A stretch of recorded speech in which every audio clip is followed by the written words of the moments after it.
Bonjour amis bassistes débutants et bienvenue sur ma chaîne. Alors ces derniers temps j'ai eu des questions parce que je postais pas beaucoup. Alors c'est tout simplement parce qu'il faisait super beau et que j'avais plus envie de profiter des extérieurs, surtout dans la région dans laquelle j'habite, puisque j'habite en Haute-Savoie. Et on est dans une région où on peut vraiment faire des super balades, enfin il y a vraiment beaucoup de choses à faire, du sport, etc. C'est à portée de main.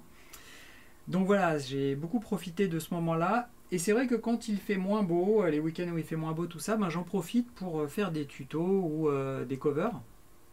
Et ben là, justement, aujourd'hui, il fait pas beau. Ça fait un long moment qu'il fait super beau, donc voilà. Et donc, je profite pour faire ce tuto que j'aurais dû sortir il y a au moins 3 semaines. Alors, ce tuto, c'est sur le morceau d'un groupe qui s'appelle Made in Paris. C'est un super groupe, très groove français, funk, rap, euh, avec une section cuivre en plus. Enfin bon, des super musicos, ça groove à mort. Le rappeur, la chanteuse Unsa, si je dis bien son prénom. D'ailleurs, je la remercie parce qu'elle m'a fait un petit commentaire sous le morceau où elle me remerciait de la part du groupe. Franchement, je suis honoré. Alors c'est un disque que j'ai vraiment usé sur ma platine à l'époque, sauf erreur en 95 par là. Et j'ai beaucoup écouté cet album. Tous les morceaux sont bons. Il y a eu un morceau qui est passé pas mal en radio, en télé. C'était Paris a le blues. Si vous voulez aller l'écouter, ça va vous remémorer, je pense, ces années 90. Moi, je me suis beaucoup attardé sur les autres morceaux en fait. Et voilà, alors j'ai vu aussi qu'ils avaient fait des lives. Qu'est-ce que j'aurais adoré être dans ces lives-là. Je pense que la funk et le groove est très demandé. On le voit avec des succès comme Double. Je ne sais pas si vous connaissez Double qui fait de la funk en fait. Malheureusement, il n'y a pas énormément de groupes qui font ça, en tout cas qui sont connus. Il y en a des groupes qui font ça, mais qui sont connus. Ça passe pas en radio. C'est tellement dommage. C'est vraiment de la super musique au niveau des placements, au niveau des accords, tout quoi. C'est vraiment bien, ça ouvre les oreilles, ça fait danser, ça fait bouger à l'intérieur. Enfin moi, vous savez, hein, c'est une musique que j'affectionne particulièrement et c'est pour ça que je suis arrivé à la basse. Alors, en réécoutant l'album, il y a un morceau qui m'a interpellé. En fait, ils m'auraient presque tous interpellé, hein, pour vous dire. Mais celui-là m'a interpellé, je me suis dit, ça pourrait être sympa que je fasse le relevé de la ligne de basse et que je le propose. Donc, réveillez-vous, vous avez le cover. Maintenant, on va voir comment on le joue. Alors en fait on va dire qu'il y a 4 parties à travailler, puis il faudra assembler tout ça. Alors on est sur un morceau qui groove, donc les placements de la basse ne sont pas sur les temps ou les contretemps, hein. Des fois on part sur la première double, quatrième double, voilà, donc c'est un feeling, voilà, et c'est aussi le ressenti de cette musique, hein. C'est un feeling. Le groove, c'est pas, c'est quelque chose c'est à l'intérieur que ça se passe, d'accord. C'est pas un truc carré. C'est pas que c'est pas bien les trucs carrés, c'est aussi très bien, il en faut. Mais voilà, ce qu'on ressent quand on va dans ce genre de concert ou qu'on écoute ce genre de musique, c'est voilà, ça bouge à l'intérieur parce que les placements de la basse, notamment, font que il y a ces petits effets qui font bouger, quoi. Ok. Alors. Le morceau, si on le joue entièrement, je vais vous faire la ligne de basse à vide, sans stress musical. Ça fait.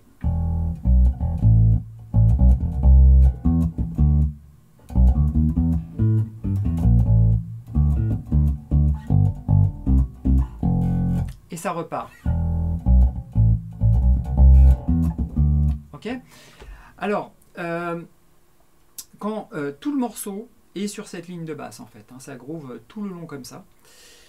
Si on le décompose, on a une première chose qui n'est pas évident à faire pour les débutants parce qu'il y a pas mal de touchés, comme il y a un peu des ghost notes, il y a pas mal de touchés. On va partir sur un mi à vide et on va faire cet enchaînement là.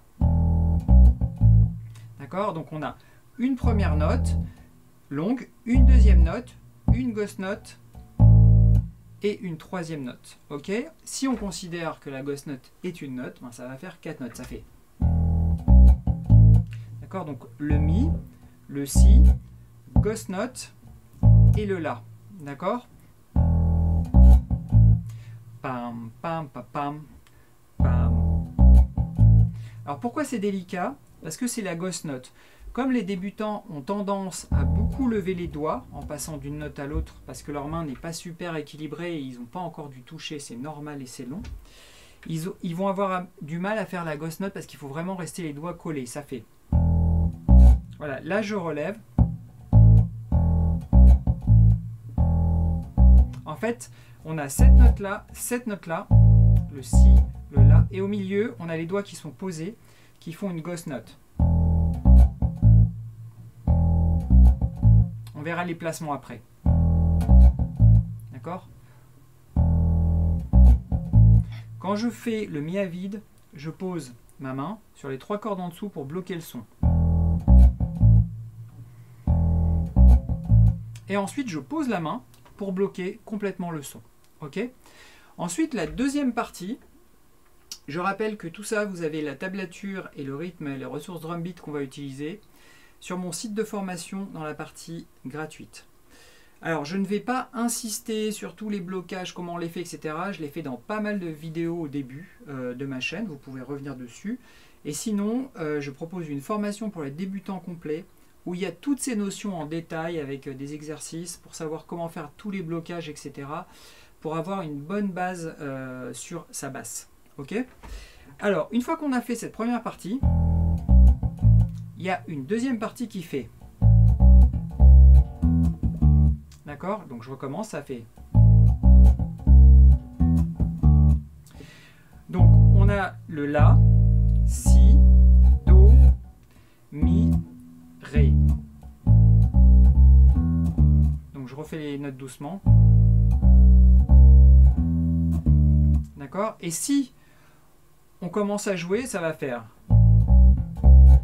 ta, ta, ghost note, et on joue la note. D'accord? Ça fait La, Si, ghost note, Do, Mi, ghost note, Ré.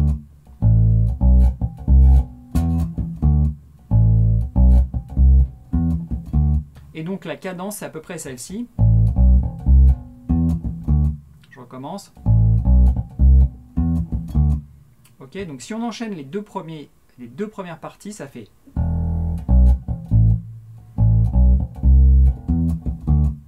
Ok, voilà. Quand on va faire les placements drum beat, qu'on va placer tout ça, ça va être plus simple. Ensuite, et vous pourrez faire le lien entre les débuts et la fin en regardant toute la vidéo. La troisième partie, elle va faire. Ok, chromatisme. Donc on part ici sur le Si, Ré, Ré dièse, Mi. On va chercher la note qui est juste en dessous, qui est le La. Et ensuite le Sol. Et ensuite on remonte. On va chercher le Mi, La dièse et La. Et ça fait.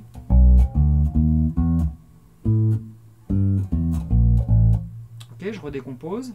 Je pars, regardez bien les doigtés à chaque fois.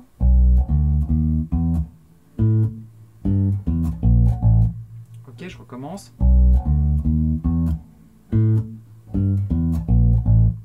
Encore une fois.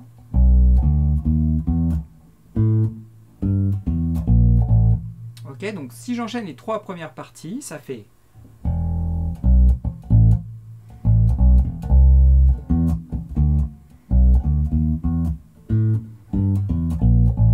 Ok, voilà, là on a les 3/4 de la ligne et ça termine comme ça.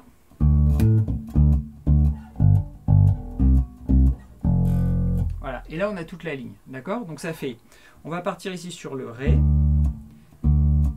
ensuite on fait Ré, ensuite on fait La, et on revient sur le Ré et on fait une ghost note avant, ça fait.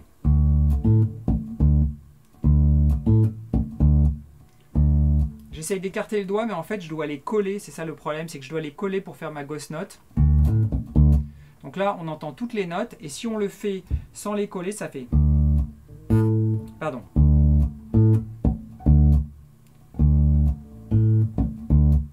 D'accord? On part d'ici. Deuxième note. Le La. On revient sur le Sol. Mais avant, on fait une ghost note. En fait, on fait ça. mais entre les deux dernières notes, il y a une ghost note. Ok? Et on va jouer donc 2 fois cette note-là, le Ré, 2 fois le Sol, 2 fois le Do et 2 fois le Fa. Ça fait...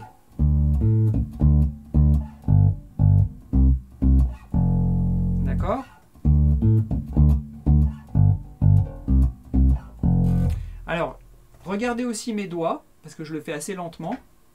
Comme ça, vous saurez quel doigt poser. Ça fait...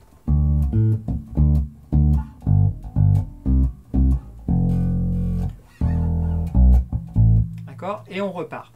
Alors maintenant, si on va sur drum beat et qu'on écoute ce que ça donne au niveau de la cadence. En fait, il y a un rythme à 4 temps qui va être posé sur drum beat. Je démarre la première mesure aussi avec un crash et on va écouter la cadence des tomes qui va donner le placement des notes. Alors, dans le placement et les tomes, on entend aussi, j'ai aussi posé les ghost notes. Donc, si on fait une tourne complète, il y a 4 mesures, ça va faire ça.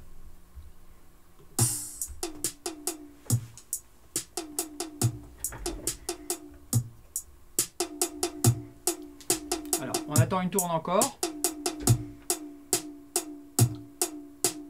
Pam, pam, pam, pam, pam, pam, pam, pam, pam, pam.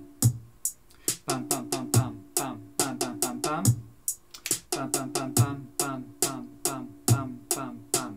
Ok. Donc cette cadence, c'est exactement ce que vous allez retrouver au niveau des placements des notes. Alors, donc si je joue dessus, ça va faire. Alors je vais essayer de partir presque en même temps.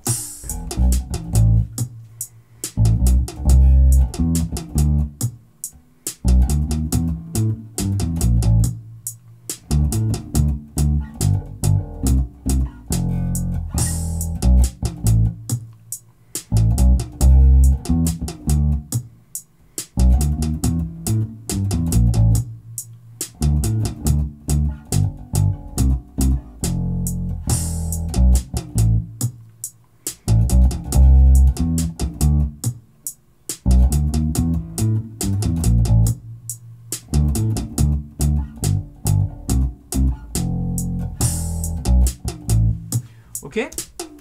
Alors bien sûr, quand on commence à jouer un morceau comme ça, il faut aussi beaucoup l'écouter. D'accord? Donc vous allez sur Spotify, YouTube ou le CD si vous l'avez. Et vous écoutez beaucoup la ligne de basse en frappant dans les mains. Et ensuite, avec la cadence qui est mise en place, vous allez pouvoir poser au fur et à mesure vos notes. Alors dans Drum Beat, là j'ai les 4 mesures qui sont d'un seul coup, mais vous chez vous, vous pouvez très bien ouvrir 2 onglets et puis reproduire le schéma en faisant à chaque fois les 4 parties séparées, de façon à ce que vous puissiez les travailler et ensuite les assembler. Ok, voilà les amis pour ce tuto. Et ben à très bientôt, s'il fait pas beau, pour un nouveau tuto. Bye!